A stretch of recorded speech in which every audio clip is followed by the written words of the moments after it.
তিনি তো রাহমাতাল লিল আলামিন। তিনি কোরআনে পাক আল্লাহ বলে দিয়েছেন ওয়া মা আরসালনাকা ইল্লা রাহমাতাল লিল আলামিন।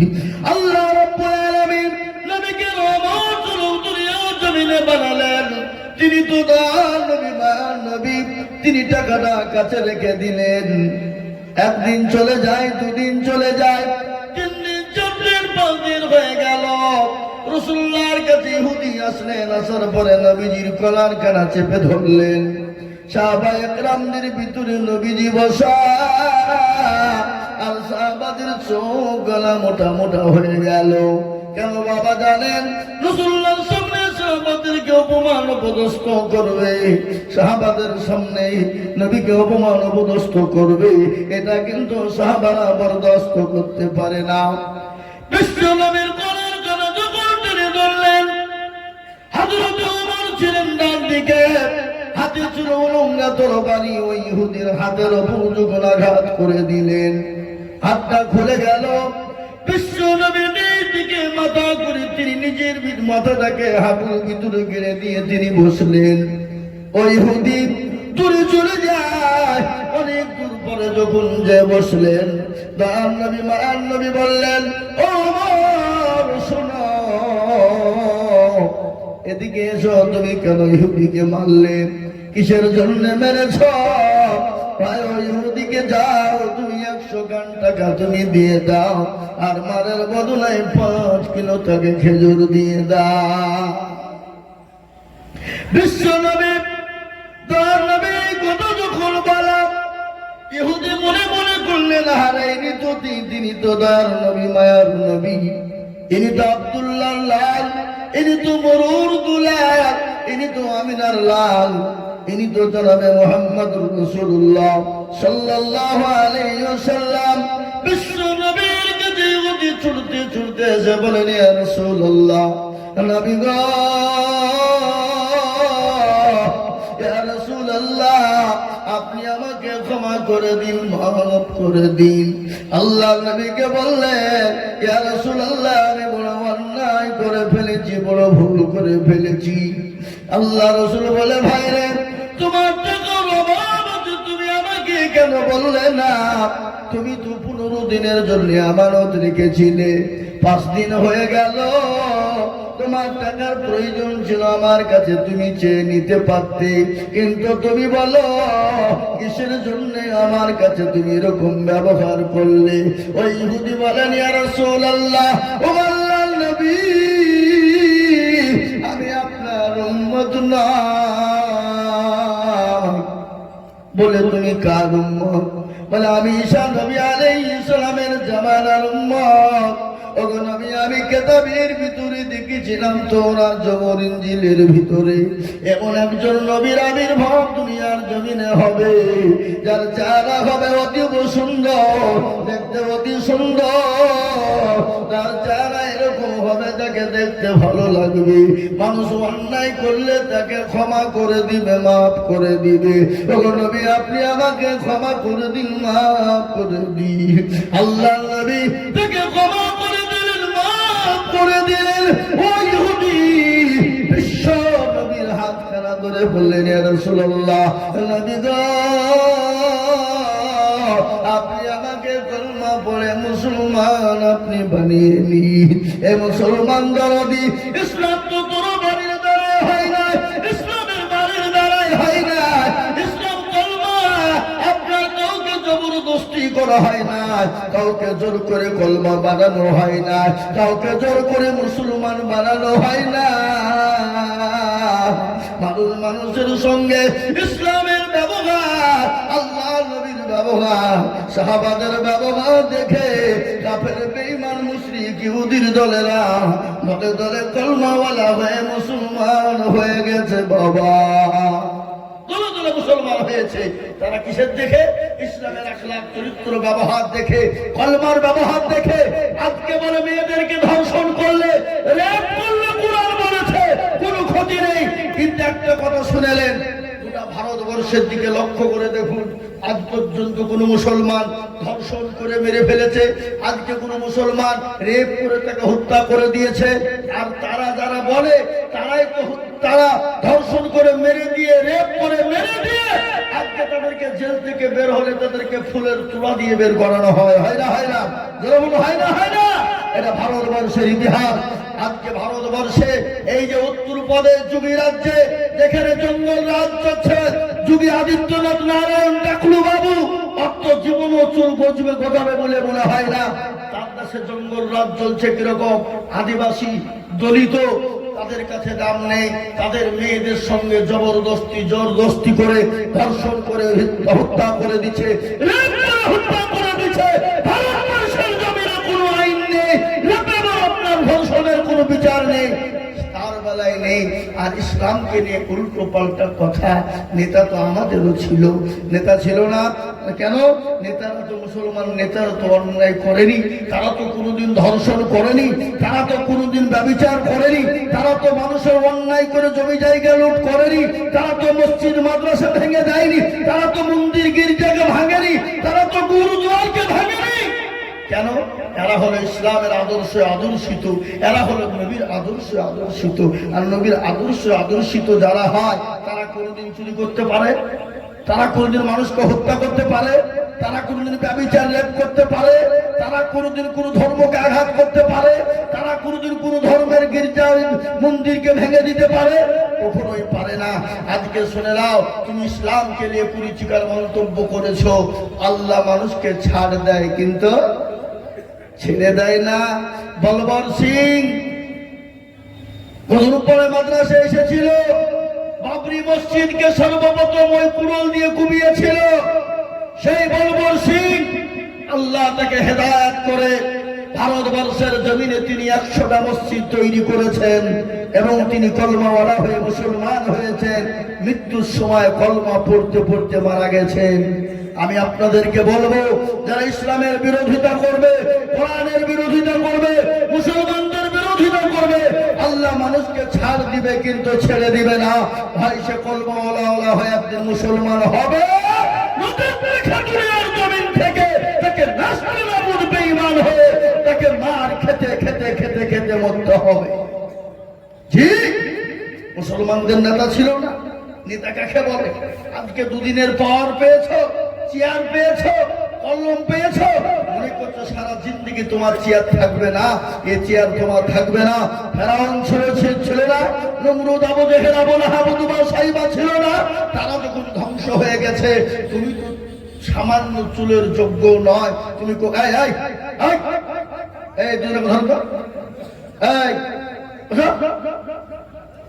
আমার দরদি মুসলমান, তাদেরকে বলবো, শোনো, আমার তোমরা সেই চুলের যোগ্য নয়। নেতা কাকে বলে শুনে নাও। আল্লাহর নবীর আদর্শ আদর্শিত হযরত ওমর রাদিয়াল্লাহু তাআলা আনহু, তিনি যখন গভর্নর ছিলেন, অর্থ পৃথিবীর খলিফা। কিসের খলিফা? অর্থ পৃথিবীর খলিফা। তিনি বলেন আমিরুল মুমিনিন, খলিফাতুল মুসলিমিন। নেতা কারে বলে শুনেলেন? খালি মুসলমানদের জন্যই তিনি ছুটেননি। ইহুদি, নাসারা, খ্রিস্টান, জৈন, বৌদ্ধ, ডোম, ডকল, মুচি, মেথর, বাগদি, কল, ভিল, মুচি, মুন্ডা সকলের জন্য তিনি ছুটে যেতেন।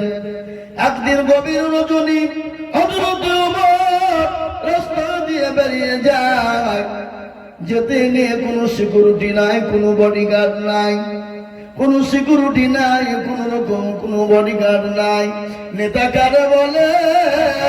তিনি বলেন মর্দুজাহানের খলিফা, যিনি হলেন আমিরুল মুমিনিন।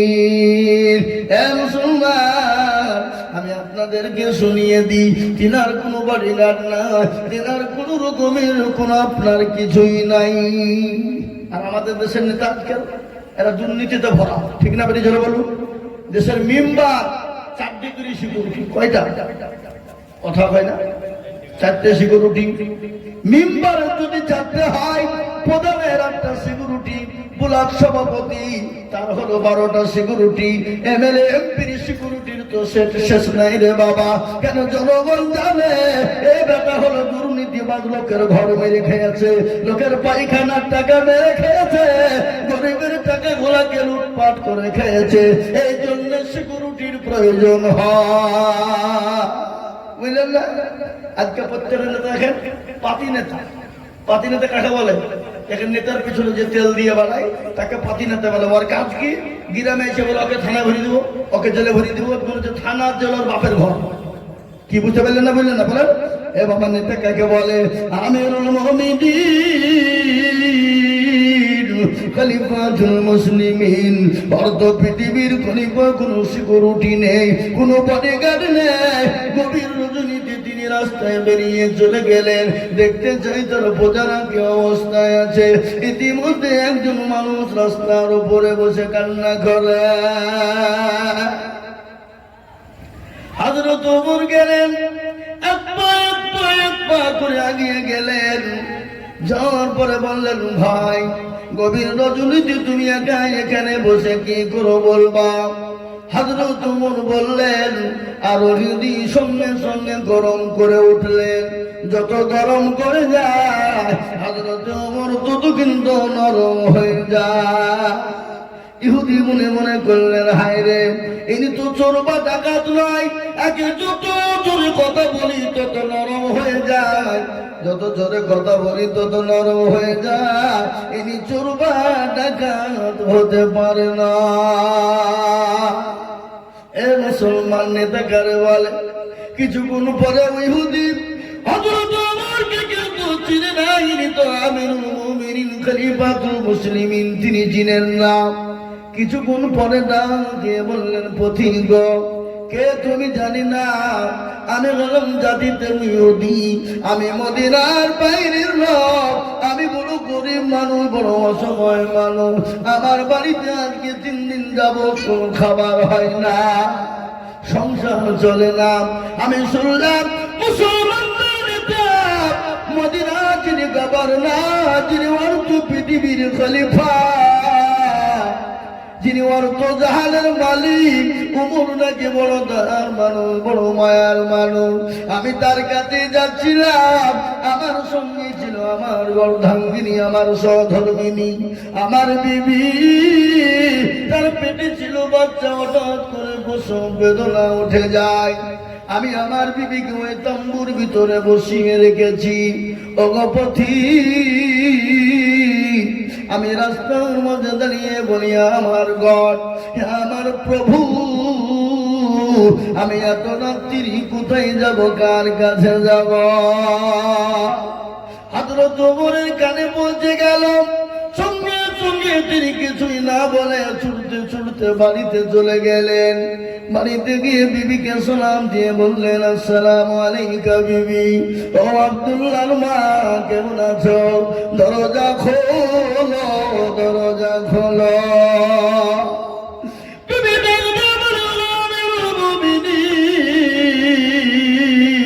খলিফাতুল মুসলিমিন, দরজা খোলা, আপনি চলে আসুন। সঙ্গে সঙ্গে বিবিকে ডাক দিয়ে বলে, বিবি রে, তুমি কি জান্নাত নিতে চাও? বলে হ্যাঁ।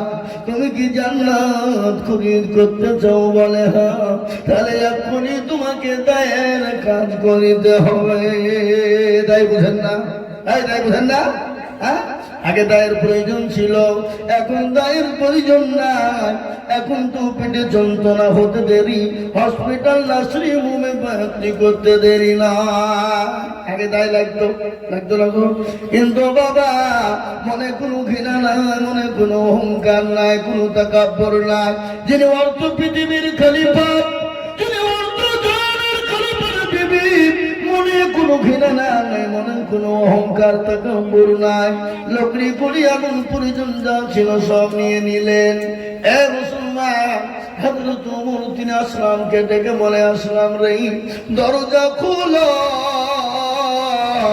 দরজা খোলো। আসলাম দরজাখানা খুলে দিলেন। দরজা যখন খোলা হয়ে গেল, আসলামকে বলে, আসলাম বস্তায় করে তুমি আটা ময়দা যা প্রয়োজন ভরে দাও, খেজুর ভরে দাও। বস্তায় লোড হয়ে গেল।